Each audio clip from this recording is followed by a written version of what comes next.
Welcome to Ranger Stories. My name is Tennyson E. Stead. I'm the creator of Jump Rangers.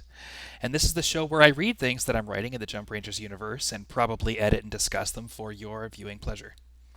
Today, we're reading Jump Rangers, A Game Called Conquest, Chapter 6. I also have a confession to make, which is that I just recorded this and I just streamed this, and I had my mic muted the entire time. It's only six? So, what's that, sweetie? It's only six? I thought this was chapter 10. Nope. I'm so behind. That's okay. Ippy Looney had questions. This is chapter 6. There are 10 chapters that are free. I'm 4 chapters behind. I've just finished chapter 10. I know you just finished 10. That's why I was like, Yep. oh! Ippy Looney was baffled at the fact that I had just been working on chapter 10 and here we are on chapter 6. It's because there's 4 chapters in my back pocket in case I miss a week. Okay.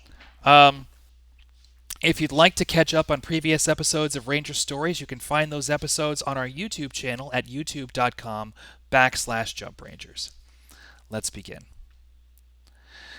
What you need to understand about stowing aboard a Loom mothership is that the Loom are energy beings.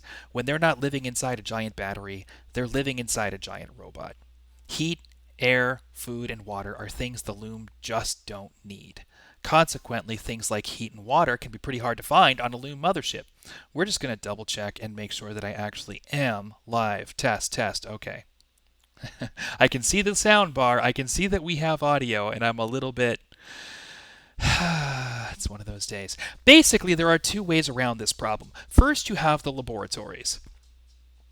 While the Loom don't need life support, the Saurians do, and Loom scientists are always experimenting on Saurians to better understand their enemies. If you can sneak into the pens where the Loom keep their test subjects, then you can survive that jump. No grown-up should be jumping in the science pens of a Loom mothership. Sleeping in the air vents is uncomfortable, and complaining about uncomfortable things is exactly the kind of noisy behavior that will get you killed. I mentioned in the last stream, and I think it's worth mentioning here, that I like how dark some of this gets. It reminds me of The Hobbit a little bit in terms of the stakes being very life and death, and at the same time it being a kid's story. And I think that there's nothing wrong with we don't want to put kids in life and death situations, but there's nothing wrong with trusting a hero who's a child or trusting children to deal with mature subject matter as long as we're taking accountability for how it's presented. That's what I think. And I like it. When a Loom mothership is making a regular trade route, like the mothership Nikola Tesla makes from the front lines at Link to the junkyard of Planet Clearance, it's worth the risk to try and actually build a base on the exterior of the mothership itself. Loom don't clean their toys. If you ask the Sarge, it's because they're not grossed out by the same things that organic people are grossed out by. If something gets stuck to the hull of a Loom mothership, or a Jotun robot, or anything else, they'll usually leave it alone unless it starts messing with the performance of their machines. So long as we can so long as we make sure to keep our energy signatures low, so long as we don't add too much weight, and so long as we are very careful not to get caught in the act, people can actually build colonies that piggyback on the outsides of Loom motherships. Little Bitty Base started as a bunch of prefabricated living and workspaces that got built at Pax's base, lowered onto the hull of the Nikola Tesla by Hermes transports, and welded into place. Over the years, they've managed to expand their living quarters, build out their warehouse space, and install some docking brackets to hold a Hermes transport of their own. Sitting on the gleaming metal bell of the domed mothership, Little Bitty Base looks so small that it could be a parasite living on some kind of weird underwater animal. Just like Pax's base, Little Bitty Base keeps a prefab habitat in a cave just a few kilometers past the front line on Planet Link. Maybe the hab is a little more worn out than the ones they keep for Pax's space, but maybe it's also a little cleaner.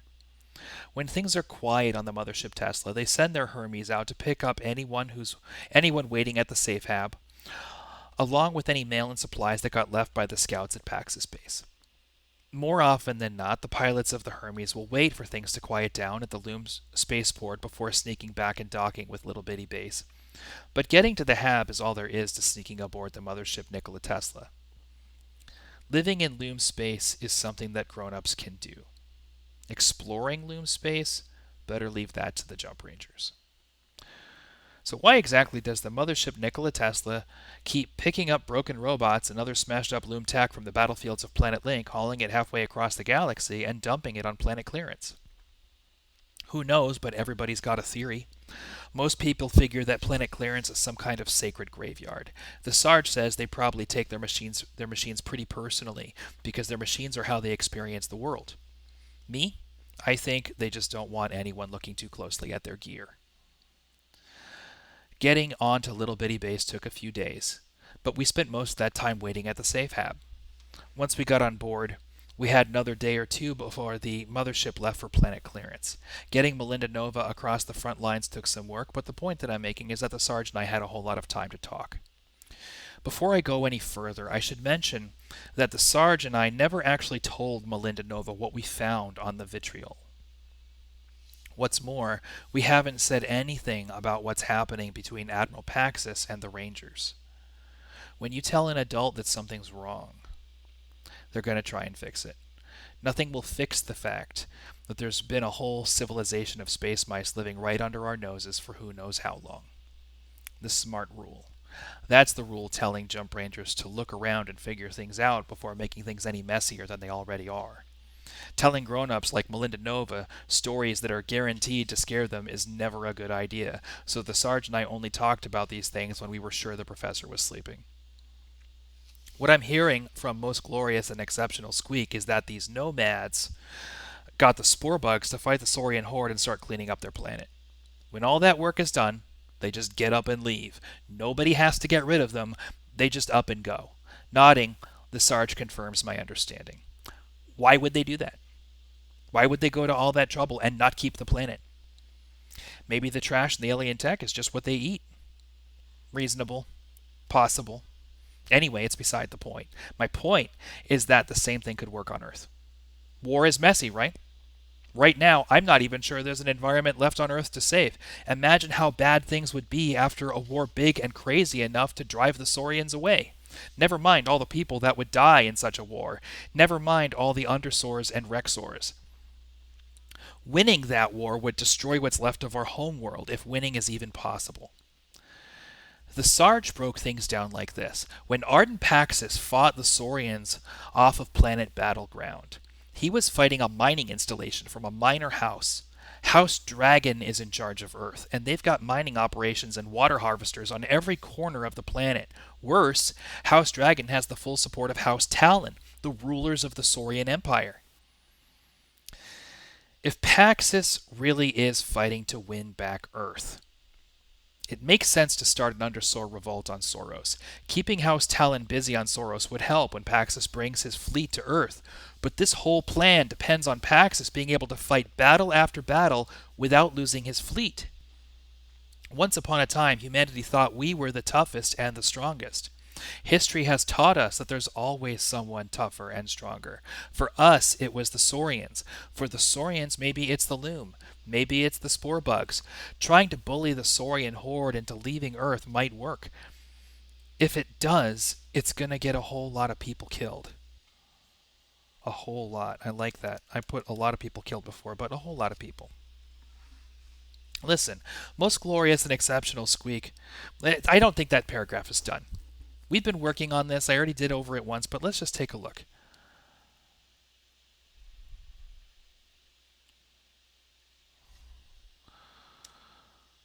But trying to bully the Saurian horde into leaving Earth might work. But a lot of people are going to get killed.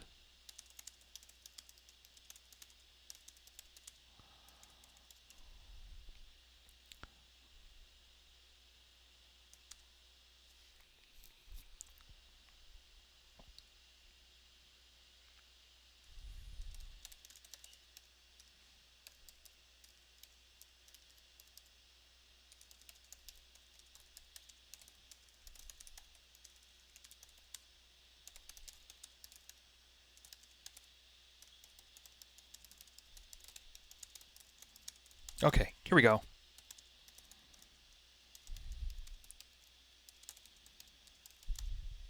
Okay, here we go. I like this.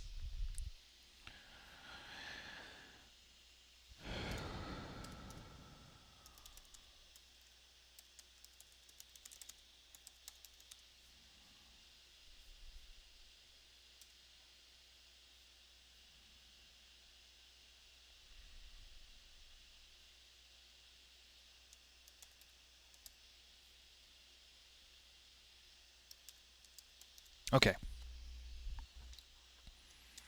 No, no, okay, so here we go. Okay,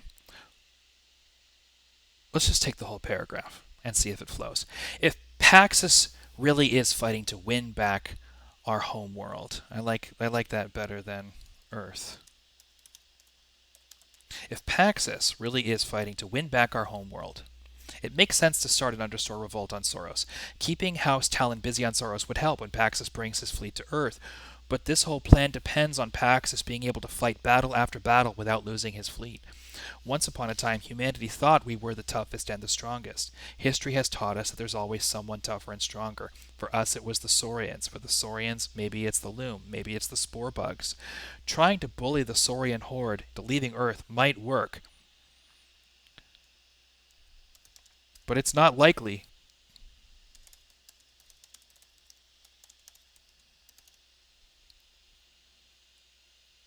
Okay. Trying to bully the Saurian horde into leaving Earth might work, but it's not likely to, and a whole lot of people are going to get killed in the process. And sooner or later, we'll just wind up fighting someone who's tougher and stronger than we are, regardless.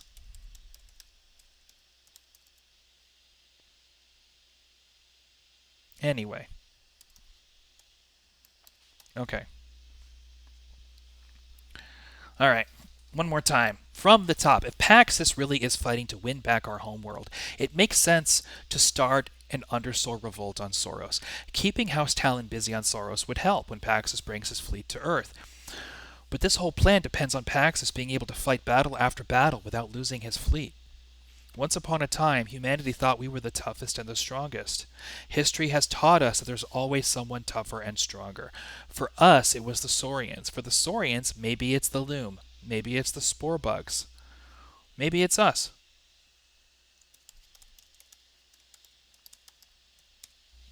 Trying to bully the Saurian horde into leaving Earth might work, but it's not likely to.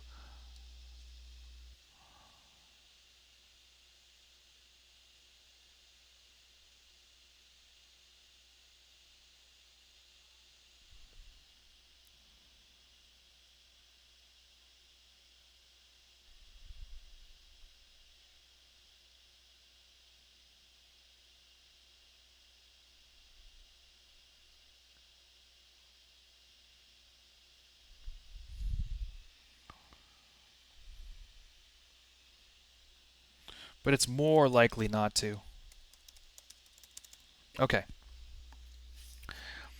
Once upon a time, humanity thought we were the toughest and the strongest. History has taught us there's always someone tougher and stronger. For us, it was the Saurians. For the Saurians, maybe it's the Loom.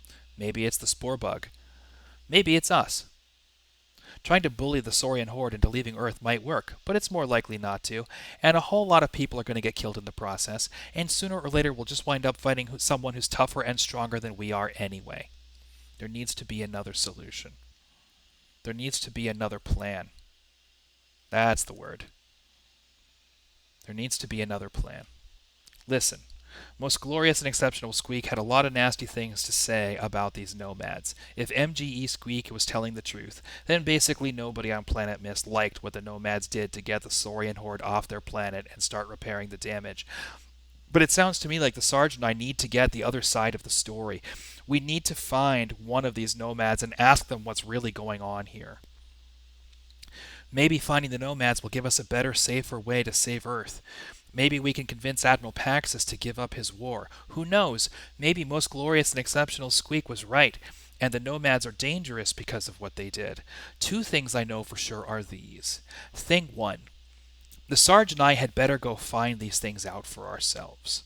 Thing two, until we do, it's probably better if there aren't any grown-ups running around screaming about how an 8-year-old and a 13-year-old are trying to infect planet Earth with giant space bugs, and that we blame everybody's favorite war hero for not living up to the Rangers Code. Life on Little Bitty Base is cozy, clean, and quiet. Nobody wastes anything on a Loom mothership colony. Every little thing in this colony is either made by the colonists themselves or it was shuttled in because scavenging from the Loom would bring the wrong kind of attention. All the bunks are made of old packing material. All the tables are built from things that broke and got taken apart and got reassembled into something new and seemingly unbreakable. No space is any bigger than it has to be, because staying small is how the colony stays alive. Living like that can make a person anxious, but the people there seem happy. Talking to one another is a safer, better pastime than using power to look over the files that get dropped off in the mail from Pax of Space. Their governor, Goss Ridley, used to be a tech ranger. I suppose you'd have to be to run a colony like Little Bitty Base. Of course, the governor wanted to know what we were up to. We told the truth, which is that we were taking Melinda Nova to Junk University. Was it the whole truth? Neither myself nor the Sarge believed that it was, but we didn't tell the governor anything more than that.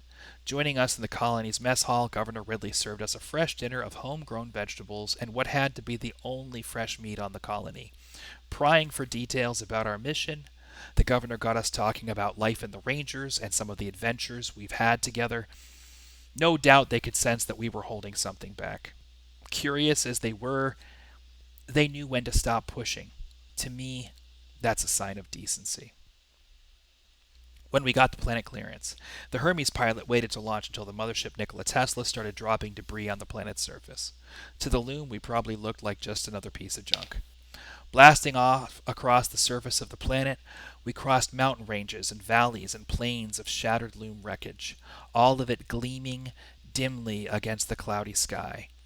Landing on the dome of an ancient abandoned mothership, sticking up from the planet-sized trash heap, the Hermes let the three of us onto the surface before taking off. Roaring past in a flyby, singeing the air with her thrusters, we could see the Hermes pilot snap us a wave as she headed home. On the surface of planet clearance, electrical storms were always brewing up. Loom drones the size of soccer balls, we call them eyeballs, make regular patrols to make sure there's no vermin scuttling around in their derelict tech. Night was fast approaching, and planet clearance gets cold at night. For all these reasons, it was time to make our way to Junk University. Setting our grappling hooks, getting Melinda Nova harnessed up and ready to climb, we started working our way down through the ruined mothership and into the mountain of alien junk. Hours later, we were standing in the airlock of Junk University and getting processed in. Melinda Nova was happily shaking hands with her new colleagues. Me, I was handing over the blueprints for the miniaturization rig for proper study and peer review. Listing Melinda Nova as a co-designer on the wrench rig made the professor. The governor of Junk University is actually called the professor. Anyway, giving Melinda her due credit made the professor a little more excited about taking her on as a student. Before we'd even got there, the Sarge was rearing to leave. Nothing bores the Sarge faster than talking to grown-ups about math. I wasn't far behind him. For sure, there's a lot of smart people at Junk University. Maybe the professor is the smartest person of them all, and that's certainly what she's known for. But science without imagination? To me, that's like saying nutrition is the same thing as food. If you've ever eaten from a food pack, you know that nutrition is not the same thing as food. But look, we've talked enough about food packs. You're here to talk about saving planet Earth. So, let's talk about saving planet Earth. And that's that's what I've got for this week. Thank you for tuning in and watching. Do we have anybody on chat right now? We do not. So there's a couple things. There's a couple things to talk about. Thursdays going forward, I have at the same time at 5 p.m. I have another stream called the Mission Files where I write a one-off Jump Rangers adventure for people to play. Those adventures are available on the Patreon behind the $5 paywall, along with all the other tabletop role-playing game content I'm developing, and also the chapters of the book that I'm reading now. If you go to the Patreon at patreon.com/jumprangers, the first 10 chapters, including this one, are available for free. After that, it's all behind the paywall. And all of these videos are getting posted on YouTube if you want to watch the Ranger Story videos. And that's youtube.com/jumprangers. So that's one thing, is Thursday we have the Mission Files. All this content is on the Patreon. The last thing is that I am going to be starting a game possibly this Saturday. If you go to the Patreon and you join the Discord, you'll get updates. And it'll either be this Saturday or a Saturday coming soon. and I'm just going to check my calendar. It's at 1 p.m. Okay, it's called metagame because I'm going to be running Jump Rangers, and I'm going to be going through kind of the Jump Rangers classic content. I'm going to start with the Planet Rock adventure that's in the core book for Jump Rangers devs. It's going to be myself.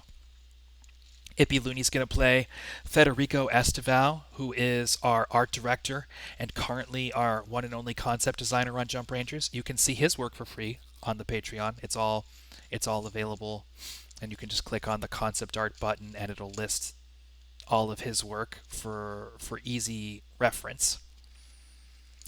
And and then, hopefully eventually we can rope composer Dan Haggerty into the project. Other people will come and play. The idea is that we're all people with lots of ideas. We're all people with lots of creativity. If I'm trying to run a game and we're talking about something that interests my collaborators, they're going to stop the game and talk about the things that catch their interest.